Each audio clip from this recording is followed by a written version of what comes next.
Assalamualaikum warahmatullahi wabarakatuh. Yang terhormat Bapak Kusukoco SDMM, selaku dosen pengajar mata kuliah metode penelitian.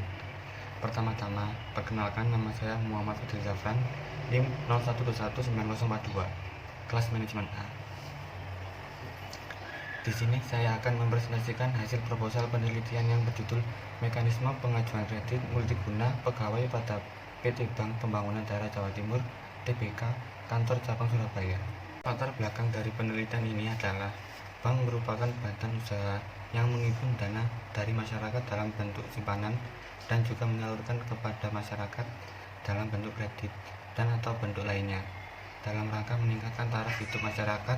Banyak Undang-Undang RI Nomor 10 Tahun 1998. Besarnya potensi pasar kredit yang ada di Indonesia, terutama kredit konsumtif, serta didukung dengan berkembangnya jumlah penduduk yang ada di Indonesia. Beberapa bank yang menyediakan jasa atau layanan yang sama, yaitu dalam hal penyaluran kredit seperti BPD, BUMN seperti Bank Mandiri, BRI, BTN, dan BUMD seperti Bank Jatim atau Bank Jabar di Indonesia pun ikut serta dalam meramaikan pasar kredit yang ada di Indonesia. PT Bank Pembangunan Daerah Jawa Timur Kantor Cabang Surabaya merupakan salah satu bank yang menyediakan kredit multiguna pada nasabah. Bank pada dasarnya memiliki peran penting dalam penyaluran kredit yang diberikan. Dengan begitu, maka kebutuhan masyarakat dapat terbantu dan terpenuhi. Kredit merupakan solusi dalam memperoleh pinjaman dana dengan tagihan yang dibebankan kepada nasabah melalui tagihan langsung atau pendapatan gaji dari rekening yang bersangkutan. Salah satu bank kredit yang dibahas ialah kredit multiguna. Kredit multiguna adalah kredit yang diberikan kepada pegawai negeri sipil, CPNS, pegawai atau pegawai perusahaan daerah maupun negeri yang MOU, anggota polisi, anggota legislatif, karyawan perusahaan swasta, pensiunan, dan purnawirawan. Kredit multiguna pegawai hadir untuk menjembatani antara keterbatasan keuangan masyarakat dalam memenuhi kebutuhan konsumsinya. Dalam peranannya, tidak hanya kredit multiguna yang dapat memenuhi kebutuhan masyarakat, bisa saja menggunakan kredit umum ataupun kredit kendaraan bermotor atau bahkan kredit yang serupa dengan itu. Pemberian kredit bagi bank merupakan kegiatan yang utama karena pendapatan besar dari bank berasal dari sektor kredit baik dalam bentuk bunga, provisi ataupun pendapatan lainnya. Pemberian kredit harus dilakukan dengan prinsip kehati-hatian, mulai dari perencanaannya, besarnya kredit, penentuan suku bunga, prosedur pemberian kredit sampai kepada pengembalian atas kredit yang bermasalah. Aktivitas pemberian kredit merupakan fungsi strategis yang dimiliki bank, dan fungsi ini yang seringkali menjadi penyebab pahitnya sebuah bank. Hal ini telah diatur dalam Undang-Undang Nomor 43 Tahun 1999 tentang perubahan Undang-Undang Nomor 8 Tahun 1974 tentang pokok kepegawaian. Dinyatakan bahwa pegawai negeri adalah setiap warga negara Republik Indonesia yang telah memenuhi syarat yang telah ditentukan, diangkat oleh pejabat yang berwenang dan diserai tugas dalam suatu jabatan negeri atau diserai tugas negara lainnya, dan digaji berdasarkan pengaturan perundang-undangan yang berlaku. Pemberian kredit dapat dilaksanakan ketika adanya persetujuan atau perjanjian kredit antara bank sebagai kreditur dengan nasabah sebagai debitur. Mengingat pentingnya pembentukan dana perkreditan tersebut dalam proses pembayaran. Rumusan masalah 1. Bagaimana mekanisme untuk pengajuan kredit multiguna PNS pada Bank Pembangunan Daerah Jawa Timur Kantor Cabang Surabaya? Kedua, bagaimana perkembangan kredit multiguna pada Bank Pembangunan Daerah Jawa Timur Kantor Cabang Surabaya? 3. Bagaimana peningkatan kredit multiguna pada Bank Pembangunan Daerah Jawa Timur Kantor Cabang Surabaya? Manfaat penelitian. 1. Bagi Universitas Utama Surabaya sebagai pengembangan keilmuan khususnya di Fakultas Ekonomi dan Bisnis. 2. Bagi BPD Jawa Timur Cabang Surabaya, semoga dapat dijadikan bahan pengembalian keputusan. 3. Bagi penulis sebagai penambah pengetahuan dan wawasan dalam penerapan ilmu yang telah diterima selama kuliah terhadap kenyataan di dunia kerja. 4. Bagi seluruh tambahan informasi bagi mahasiswa lain dan semua masyarakat yang membaca, serta dapat digunakan untuk referensi pembaca. Penelitian terdahulu. 1. Berdasarkan penelitian yang dilakukan oleh Lestari 2012, yang mana bertujuan untuk mengatur prosedur penyaluran kredit multiguna pada Bank Jatim Cabang Lamongan. Jumlah dari perkembangan kredit multiguna Bank Jatim Cabang Lamongan mulai Januari 2008 sampai Desember 2010 dan pelajaran pengawasan kredit multiguna, yang mana dapat disimpulkan bahwa prosedur penyaluran dan perkembangan kredit tidak jauh berbeda dengan prosedur penyaluran kredit. 2. Medianto 2015 melakukan penelitian tentang perkembangan kredit multiguna pada PT BPD Jatim Cabang Batu. Data yang diperoleh yakni wawancara langsung dengan pihak terkait, beberapa dokumen yang menggunakan metode kuantitatif dan kualitatif.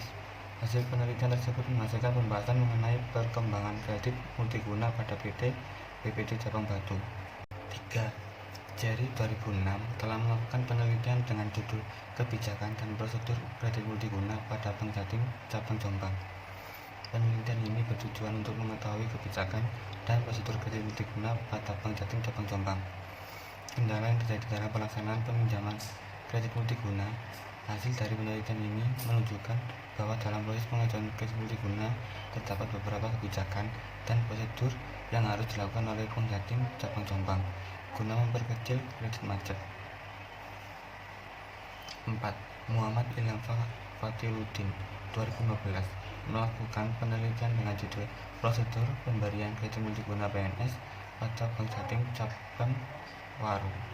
Penelitian ini bertujuan untuk memberikan kredit multiguna PNS bagi masyarakat berpenghasilan tetap, khususnya pegawai negeri, strategi diversifikasi risiko yang lebih baik, dan juga sedikit mengalami masalah dalam pemotongan gaji pegawai negeri tersebut yang disebabkan oleh gaji tersebut tidak masuk dalam rekening Bank Jatim. Sebab pada kondisi tertentu, pasar kredit konsumen juga menjanjikan kepastian pembayaran kredit yang bersumber dari penghasilan tetap setiap bulan, sehingga risiko kredit akan lebih kecil dan memiliki potensi yang luar biasa. 5. Herlina Kristina 2018 melakukan penelitian dengan judul Prosedur Pemberian Kredit Multiguna untuk PNS pada Bank Jatim Cabang Ngawi. Dalam pengamatan ini, penulis menggunakan metode pengamatan deskriptif kualitatif, yaitu studi kasusnya mengarah pada pendeskripsian secara rinci tentang apa yang sebenarnya terjadi sesuai yang ada di dalam lapangan prosedur pemberian kredit multiguna. Teknik pengumpulan data yang dilakukan yaitu dengan cara melakukan wawancara, observasi, dan pengumpulan dokumen. Dapat diambil kesimpulan bahwa prosedur pemberian kredit multiguna untuk PNS pada Bank Jatim Cabang Ngawi memiliki 4 tahap, yaitu terdiri dari tahap pendahuluan, tahap pengajuan, tahap persetujuan, dan tahap pencairan dana kredit multiguna untuk mengatasi masalah pengembalian SK agar tidak hilang. Maka diharapkan agar penataan SK nasabah lebih diperhatikan, diatur lagi agar lebih teliti, cermat, dan lebih baik lagi. Kerangka konseptual dan hipotesis terdapat kredit multiguna variabel X dan PT Bank Pembangunan Daerah Jawa Timur variabel Y. Hipotesis berdasarkan kerangka konseptual yang dijelaskan sebelumnya, dapat ditarik hipotesis yang akan diuji kebenarannya menggunakan metode penelitian yang akan dijelaskan pada penjelasan selanjutnya. Dan hipotesis yang diajukan dalam penelitian ini adalah H0 adalah analisis prosedur tidak berpengaruh signifikan pada pelaksanaan tabungan simpanan pada PT Bank Pembangunan Daerah Jawa Timur (DBK). HA adalah analisis prosedur berpengaruh signifikan pada pelaksanaan tabungan simpanan pada PT Bank Pembangunan Daerah Jawa Timur (DBK). Metode penelitian. Jenis penelitian ini dilakukan dengan metode kualitatif dan deskriptif, yang mana lebih memfokuskan penelitian pada data yang dikumpulkan dan berdasarkan apa yang dikerjakan saat penulis melakukan pengamatan langsung. Jenis dan sumber data primer, yang mana penulis mengajukan beberapa pertanyaan terkait dengan mekanisme kredit multiguna kepada beberapa staf kredit multiguna Bank Pembangunan Daerah Jatim. Sumber data sekunder, yang mana penulis memiliki data perkembangan 2 tahun terakhir dari perusahaan dan mempunyai info yang akurat mengenai mekanisme kredit multiguna pegawai. Teknik analisis data. Teknik pengolahan data dalam penelitian ini menggunakan statistik deskriptif dengan metodologi regresi dengan menggunakan aplikasi SPSS. Jenis data yang digunakan adalah data primer. Pengumpulan data primer dilakukan melalui kuesioner dan wawancara pada responden, yaitu pada pegawai, dengan alasan untuk mengetahui pengaruh antara variabel tersebut terhadap keputusan pengajuan. Analisis tersebut meliputi uji validitas dan uji realitas. Uji validitas adalah menunjukkan sejauh mana suatu alat ukur mampu mengukur apa yang ingin diukur. Uji ini digunakan untuk mengukur sah atau valid tidaknya suatu kuesioner. Suatu kuesioner dikatakan valid jika pertanyaan pada kuesioner mampu untuk mengungkapkan sesuatu yang akan diukur oleh kuesioner tersebut. Uji signifikan dilakukan dengan membandingkan nilai R hitung dengan nilai R tabel untuk degree of freedom. DF sama dengan N min K. Dalam hal ini, N adalah jumlah sampel dan K adalah konstruk. Jika R hitung untuk R tiap butir dapat dilihat pada kolom corrected item total correlation lebih besar dari R tabel dan nilai R positif, maka butir atau pertanyaan tersebut dikatakan valid. Uji reliabilitas adalah alat untuk mengukur suatu kuesioner yang merupakan indikator dari variabel atau konstruk. Untuk menguji reliabilitas dalam penelitian ini menggunakan one shot atau pemeriksaan sekali saja dengan bantuan SPSS dengan fasilitas Cronbach alpha A, yaitu konstruk atau variabel dikatakan reliable jika memberikan nilai Cronbach alpha lebih besar 0,60.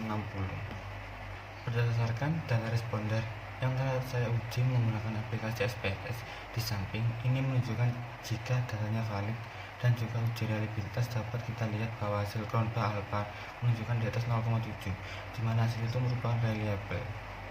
Mengacu pada output regresi pada tabel koefisien, dapat diketahui bahwa nilai signifikan dari variabel yaitu X sama dengan 0,000, X lebih kecil dari 0,05.